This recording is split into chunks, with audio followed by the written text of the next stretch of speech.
Hello friends, good morning. चलिए जानते हैं देश और दुनिया की तमाम छोटी बड़ी खबरें, जिसमें सोना चांदी, मौसम और राजनीति से जुड़ी बड़ी खबरें आपको बताएंगे सिर्फ 5 मिनट में। लेकिन उससे पहले वीडियो को लाइक जरूर करें और चैनल पर नए हैं तो चैनल को भी सब्सक्राइब कर लें। तो चलिए वीडियो को स्टार्ट करते हैं। मेघालय की राजधानी शिलांग में कुकी और मैती समुदाय के छात्रों के बीच शुक्रवार को झड़प हो गई। इस झड़प में पुलिस ने 16 लोगों को गिरफ्तार किया। ये सभी शिलांग कॉलेज और यूनिवर्सिटी में पढ़ने वाले छात्र। पूर्वी खासी हिल्स जिले के और पुलिस अधीक्षक सिल्वेस्टर नागेस्टर ने कहा है कि शिलांग के नॉनग्रीम हिल्स इलाके मणिपुर के कुकी और मैती समुदाय के छात्रों के बीच गुरुवार की रात लड़ाई शुरू हुई। इस झड़प में 2 लोगों की मामूली चोटें आई। पुलिस ने मारपीट पर काबू पाने के बाद 16 लोगों को गिरफ्तार कर लिया। बता दें, कर्नाटक विधानसभा चुनाव में प्रचार अपने अंतिम चरण पर पहुंच गया है। इस बीच कांग्रेस के घोषणा पत्र का एक वादा गले की फांस बन गया। सत्ता में आने पर कांग्रेस पार्टी द्वारा बजरंग दल पर प्रतिबंध लगाने का वादा चर्चा का विषय बना है।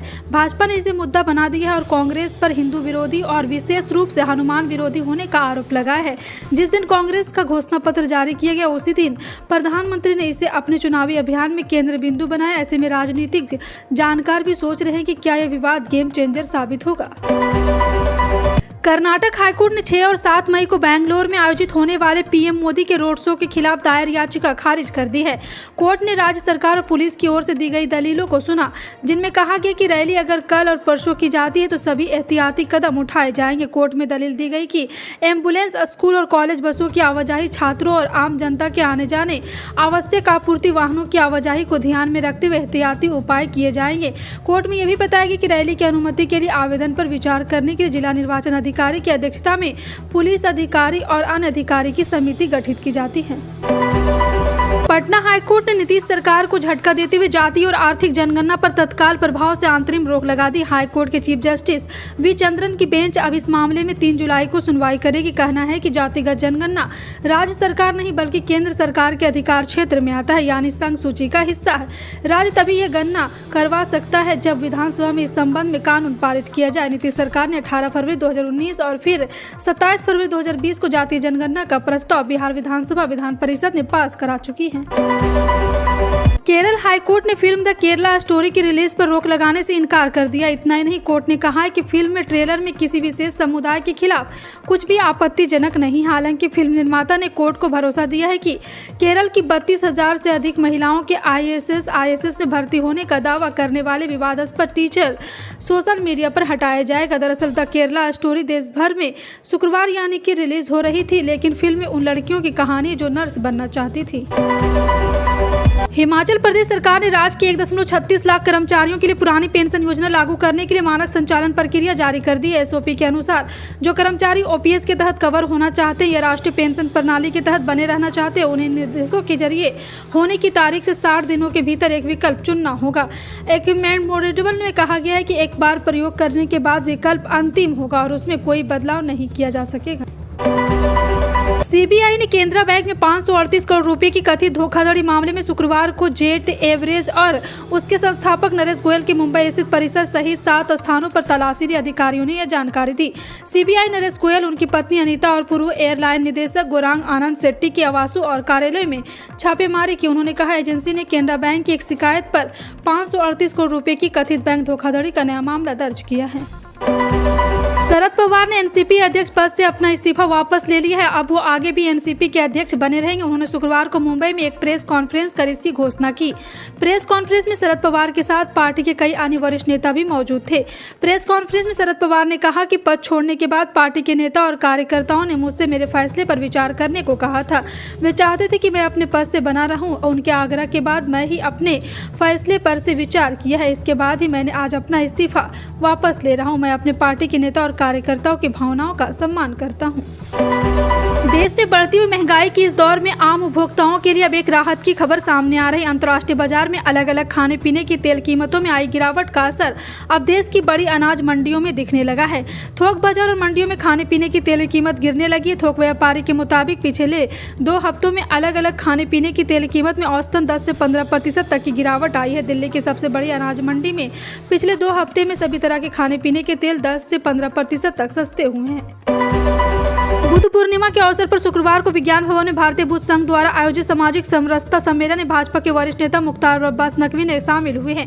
उन्होंने इस मामले को संबोधित करते हुए कहा है कि बोलने की आज़ादी को बेतुके बयान को ढाल न बनाकर सद्भावना के तौर पर इस्तेमाल करना चाहिए। उन्होंने कहा गौतम बुद्ध सामाजिक समरसता और समावेशी सांस्कृतिक प्रतिबद्धता के ध्वजवाहक थे। उनके सिद्धांत और नीति देश की सभी परेशानी और मानवता का सर्वश्रेष्ठ उपाय है। वह एक सामाजिक एकता और समानता के दूत थे। पाकिस्तान के विदेश मंत्री बिलावल भुट्टो जोरदारी ने शुक्रवार को गोवा में एससीओ विदेश मंत्रियों की परिषद की बैठक को संबोधित करते हुए कहा, शांति की संभावनाओं का अंदाजा तब लगाया जा सकता है जब महान शक्तियां शांति दूतों की भूमिका निभाए। संघाई सहयोग संगठन के विदेश मंत्री की बैठक में अपने मुख्य संबोधन में जरदारी ने सामूहिक रूप से आतंकवाद के खतरे को खत्म करने का आग्रह किया। उन्होंने कहा कि हमें कूटनीति बिंदुओं पर बढ़त हासिल करने और आतंकवाद को हथियार बनाने में नहीं फंसना चाहिए। भारत और फ्रांस के बीच द्विपक्षीय संबंध लगातार मजबूत हो रहे हैं। अब खबर आई कि प्रधानमंत्री मोदी जुलाई में फ्रांस का दौरा करेंगे। इस दौरान वो फ्रांस की सबसे बड़ी और सबसे पुरानी सैन्य परेड बैस्टिल डे परेड में बतौर मुख्य अतिथि शामिल होंगे। भारतीय सेना का एक दल भी इस परेड में शामिल होगा। वहीं फ्रांस के राष्ट्रपति इमैनुअल मैक्रों ने प्रधानमंत्री नरेंद्र मोदी द्वारा 14 जुलाई को पेरिस में अतिथि के रूप में इस वर्ष के बैस्टिल डे परेड में भाग लेने के लिए उनके निमंत्रण को स्वीकार करने पर खुशी जताई है।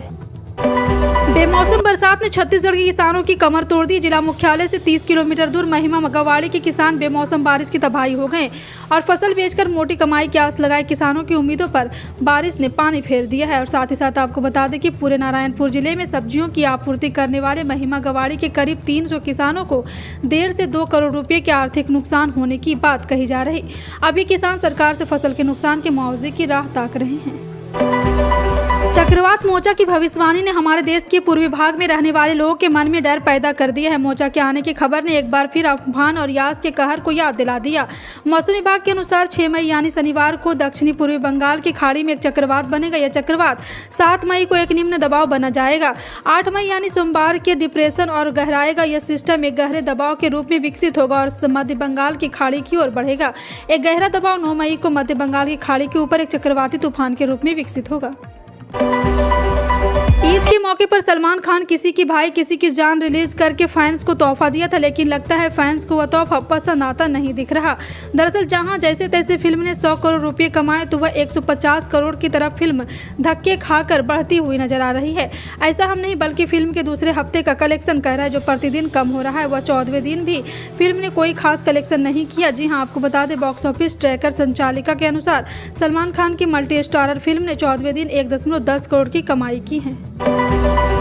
सुप्रीम कोर्ट 8 मई को गुजरात के 68 निचले न्यायिक अधिकारियों की पदोन्नति की चुनौती देने वाली एक याचिका पर कथित रूप से मेरिट कम सीनियरिटी की अवहेलना करने के आधार पर सुनवाई करेगा। इन न्यायिक अधिकारियों में सूरत के मुख्य न्यायिक मजिस्ट्रेट हरीश हसमुखाई वर्मा का नाम भी शामिल है।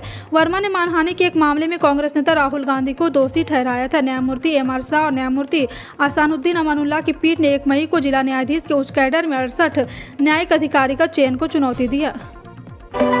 कानपुर में समाजवादी पार्टी महापौर चुनाव के लिए कोई भी कोर कसर छोड़ती हुई नहीं दिख रही है। सियासी हवा को भांपते हुए अलाकमान खुद कानपुर में चुनाव प्रचार में उतरने का मूड बना चुका है। स्थानीय इकाई के द्वारा राष्ट्रीय अध्यक्ष अखिलेश यादव, शिवपाल सिंह यादव और अखिलेश यादव की पत्नी और मैनपुरी से सांसद डिम्पल यादव को प्रचार युद्ध में उतारने की मांग की जा रही थी। अब खबर है कि अलाकमान की तरफ से स्थानीय इकाई को हरी झंडी मिल चुकी है। यह माना जा रहा है कि आगामी 7, 8 और 9 तारीख को तीनों ही बड़े नेता समाजवादी पार्टी के प्रत्याशी के पक्ष में कानपुर की सड़कों पर रैली रोड शो करेंगे।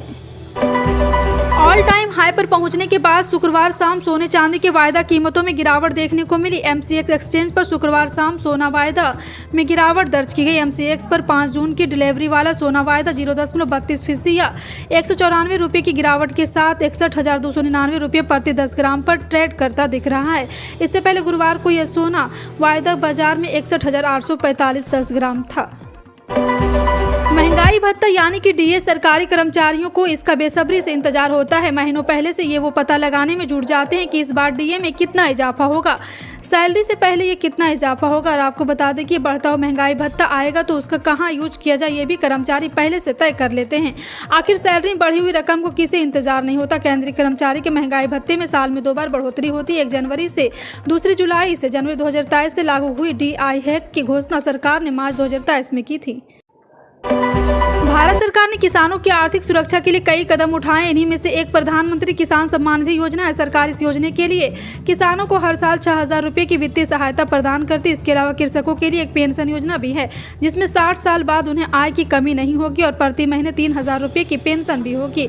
और साथ ही साथ आपको बता दें कि किसान जिनकी उम्र 18 से 40 साल के बीच है, इस योजना के लिए आवेदन कर सकते हैं। इस स्कीम के लिए प्रीमियम 55 रुपये से लेकर 200 रुपये तक है। राशन कार्ड धारकों के लिए अच्छी खबर है। गुलाबी और सफेद राशन कार्ड धारक को सरकार बड़ा लाभ देने जा रही है। अगर आप भी सरकार की मुफ्त राशन योजना का लाभ ले रहे हैं तो आपके लिए अच्छी खबर है। आपको दोगुना राशन उपलब्ध कराया जाएगा। दरअसल सरकार द्वारा मई महीने में कार्ड धारकों को 2 बार राशन का फैसला किया गया, जिसमें गरीब परिवारों को राहत मिलेगी। साथ ही साथ आपको बता दें कि दरअसल हरियाणा में अभी तक गरीब परिवारों को अप्रैल महीने के राशन का भुगतान नहीं किया गया, जिससे उन्हें काफी परेशानी उठानी पड़ी है। कार्ड धारकों को अब अप्रैल और मई महीने के राशन का भुगतान एक साथ करने का निर्णय लिया गया है। फिलहाल आपका इन सभी खबरों पर क्या कहना है, कमेंट सेक्शन में टाइप करके जरूर बताएं।